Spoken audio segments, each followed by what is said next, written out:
Hello Year 3 and welcome back to Writing. We are going to continue looking at features of a traditional tale, and in particular today we are going to focus on the feature of repetition, which is why I'm coming to you from my magical kingdom. So what I would like you to do is make sure that you have something to write with, whether it's a pen or pencil and a piece of paper before we get started, because we're going to start with our do now. I'm going to go through what repetition means in a traditional tale, and then you are going to do some exercises by yourself. So press pause and press play when you have everything you need. Okay, so I am going to share my screen with you. And your do now is, I have got 6 sentences there and I have missed out apostrophes. Now that could be for contraction, meaning 2 words coming together to make the word shorter. And remember that means some letters get dropped and you have to replace them with a floating comma, which is what I call an apostrophe. Or it is for possession, meaning something belongs to the noun or the subject in the sentence.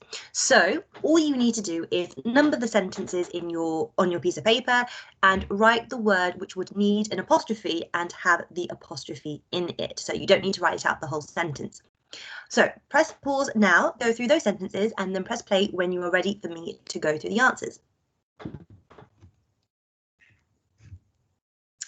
Okay, so hopefully you pressed pause in plenty of time because I'm going to go through the answers now.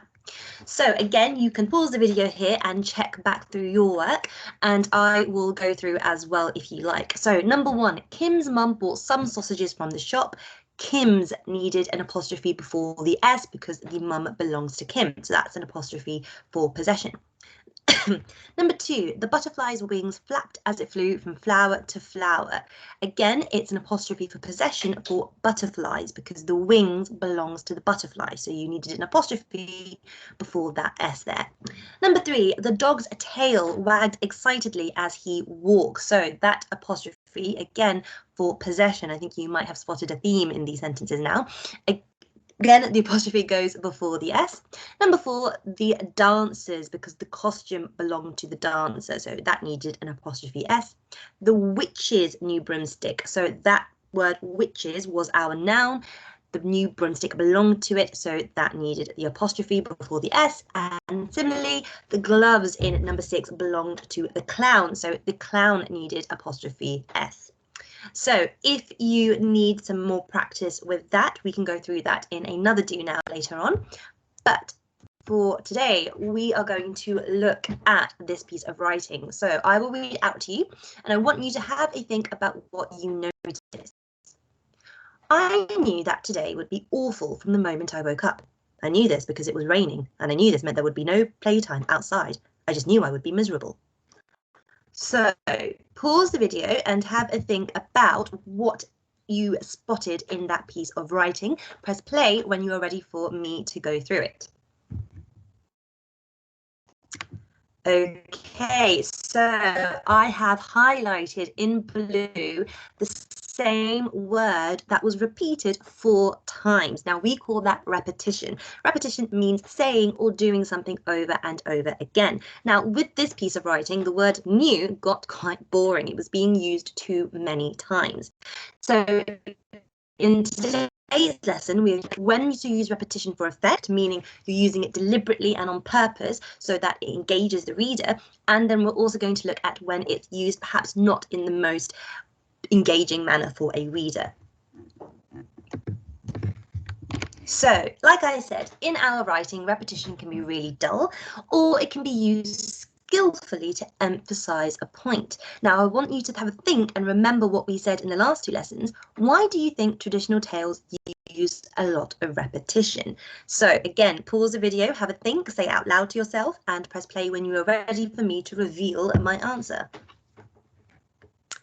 Okay, so the reason that traditional tales use a lot of repetition is hopefully you thought about who the tales are for and what it helps them to do. So who are traditional tales for? Usually younger children, and so repetition is used to help them remember. So I have got an extract here from The Three Little Bears, and I've highlighted in both orange and green things that have been repeated. So in orange I've got, this bed is as hard as granite. This bed is as soft as a giant girl-eaten cotton ball, and this bed isn't just a little comfy and cozy. So again, that same speech pattern is being repeated for the younger child. And then in green, I've got Mama Bear's medium-sized bed, teeny baby bear's small bed. So again, really easy facts for the child to remember when they are reading this story. They get the idea of what's happening, they can follow along, and that repetition is also quite fun for them as well. So I want you to pause the video here and I want to see whether you can spot the repetition in this traditional tale. And I'm not going to tell you what the traditional tale is, but I'm sure you can guess by yourself. So pause the video here and you don't have to write it down, but just make a note in your head of where you can spot the repetition. Press play when you're ready for me to spot with you.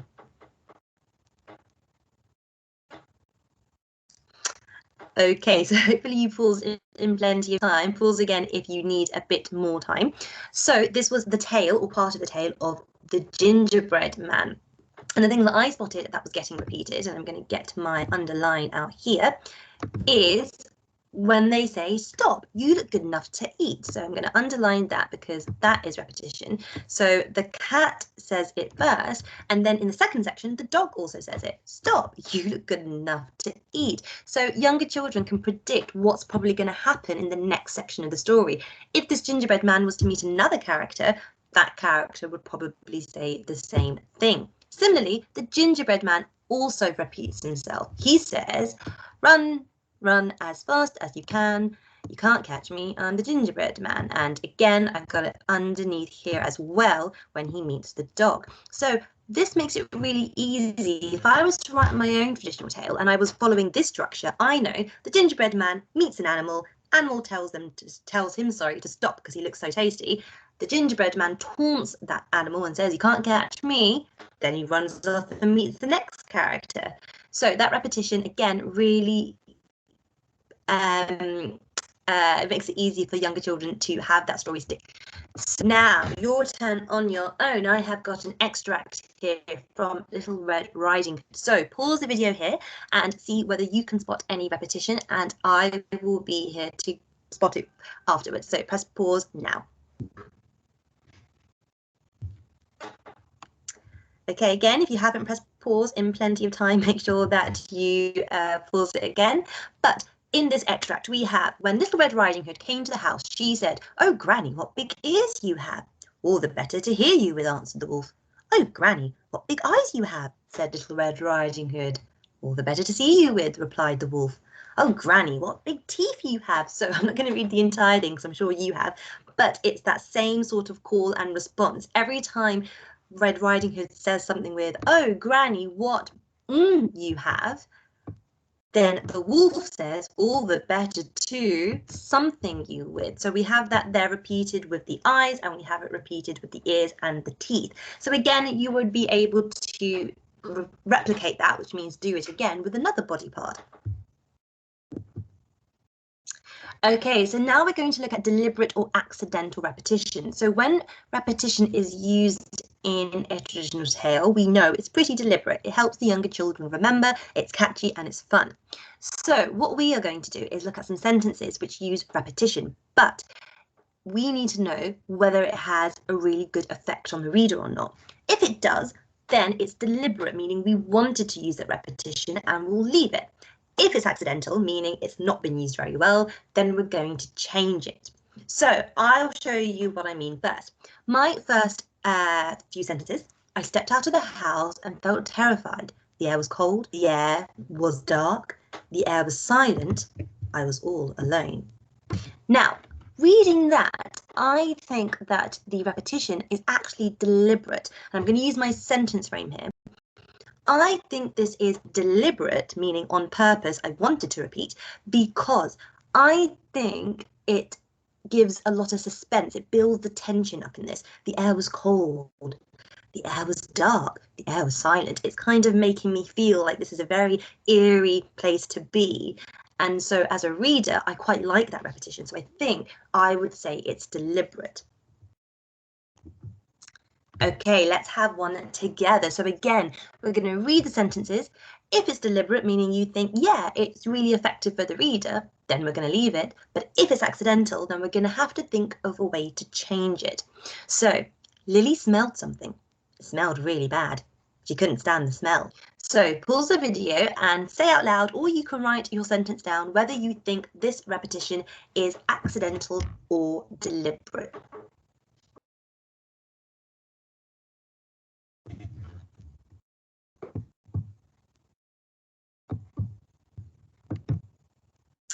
Okay, and I would probably that repetition is accidental. What word is being repeated, and does it really give any effect?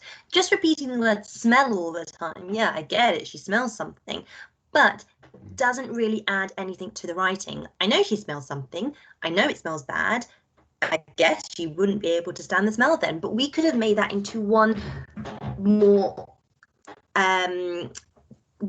a sentence that flowed a bit better, I would say. So Lily smelled something really bad and she couldn't stand it would probably be more effective than just repeating the word smell over and over again.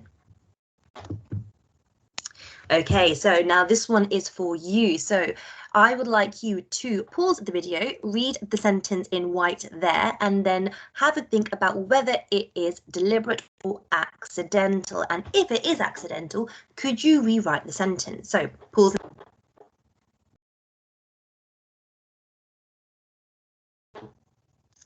Okay, so I'm going to start speaking. So again, if you haven't had enough time, make sure you pause again.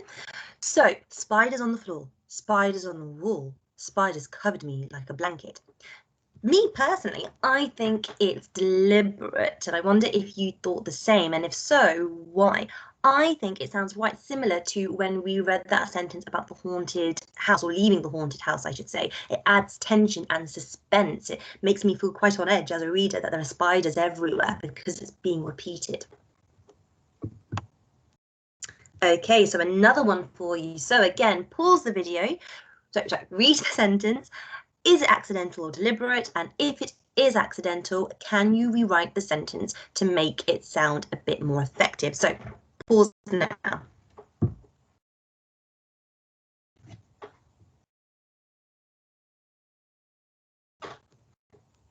Okay, so hopefully you identified that this is accidental.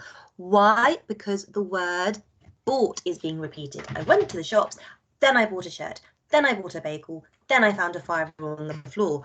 Also, the word then is being repeated. Then. Just sounds like a long list. So I wonder if you could have a go, if you already have, at rewriting that sentence. I might say, I went to the shops and I bought a shirt, comma, a bagel, and then I found a fiver on the floor. Makes it sound a lot better in terms of it just flows a lot better when you read it. Okay, so your task is, I have given you 2 sentences each on a slide. If the following sentences have used deliberate repetition, leave them. But if it uses accidental repetition, then I want you to rewrite the sentence and fix it to make it sound a bit better. So you will have 2 sentences on each slide. One of those sentences is not going to use repetition properly. Identify which one of those sentences it is and rewrite it. Once you've done that, upload it to Seesaw and we will have a look, but I will show you the answer after this slide. So pause now. Which one needs fixing and how would you rewrite it? Okay, so I'm going to go on to the answer, so make sure you have paused. It was the second sentence. We went to the car, then we got inside, then we turned on the radio, then we started driving. It's that then being used again and again. So if I was to change it, we went to the car and got inside. We turned on the radio, then started driving. So in that sentence, I've only used then once and it flows a lot better. The first sentence, which was get your bag, get your keys, get yourself in the car, shouted my dad, makes it sound like dad means business in that sentence. So definitely deliberate repetition being used there.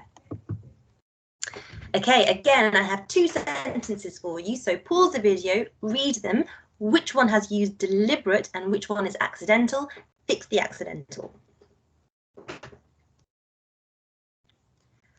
Okay, I'm going to go to the answers. So again, pause the video if you need some more time. Number 3 was the accidental repetition. My alarm went off late, so I was running late, so I missed the bus. It has repeated the fact that you're late twice, and it just keeps saying so again. So I fixed that by saying my alarm went off, so I was running late and missed the bus. I've changed my conjunction there from so to and. Number 4, I am tired, I am stressed, I am fed up. Again, really emphasizing the point that this person is really unhappy. Short, very, Miss Charlie's forgotten her word, short and very blunt sentences there, so it makes you realize this person is really unhappy. Okay, and last 2. Number 5, my mum said it was time to go home, so I said fine. Sophie, however, said she wanted to stay. Number 6, please, please, please, can I have an ice cream? Pause the video, which one is accidental, which one is deliberate, and how would you fix it? Press pause now.